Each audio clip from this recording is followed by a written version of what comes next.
if you really took a vote, we'd have a vote against globalization. The real problem is that globalization is being administered in a highly undemocratic way through very dictatorial and highly untransparent decision making. The fact that all governments are changing policy has little to do with the fact that most people of those countries are not saying yes to these policies. The governments are literally being hijacked by one person in a finance ministry, another person in a commerce ministry, and I think we can trace each of them back in their personal historical paths to Washington, where they got their training and they got their brainwashing. From one side to the next, and still minds vexed from seeking meanings to these cross-continental treks. It's like wax will melt away the tracks that I've left across the border lines that will in the end leave the whole world cleft. Third world, one world, like the pearl to the oyster, is whose world I wonder, one world plundered by blind prophets. Each time the prophet knocks some off it and locks it in vaults of no fault of these sheep. Beneath brown blankets of smog they sleep, but I have peeps from the other side, on the other side, across the divide, eyes open wide to the outcomes our very own minds hide. As in a cause and effect that cannot deflect the ripple as it surges, I pause and extend the claws, open my jaws to explain and devour. No longer in acid rain will I cower, but seek power to fight the power. With verbal grappling hooks scale the towers of power.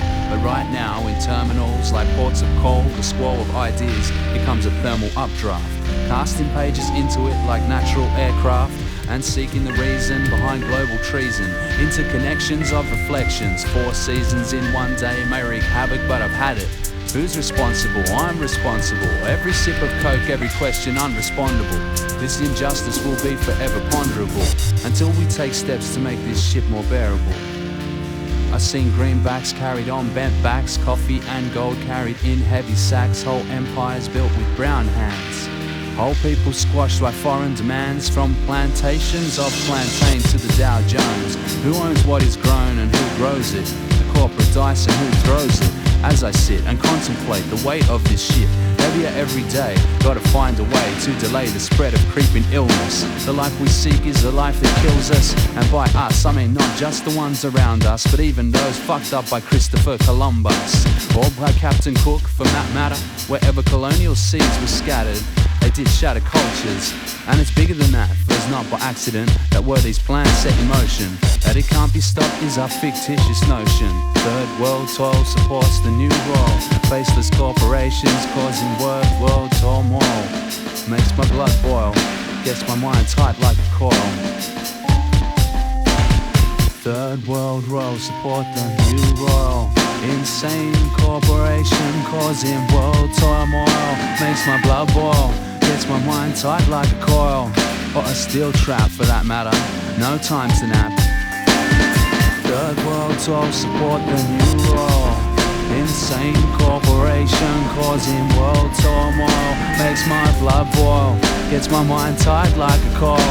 Or a steel trap, no time to nap.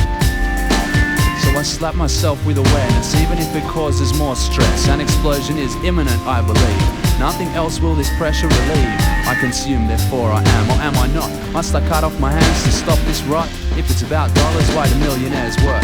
The taste of power makes the same man berserk. Games without frontiers increase my fears, but I'll not be one to disappear. Oh no.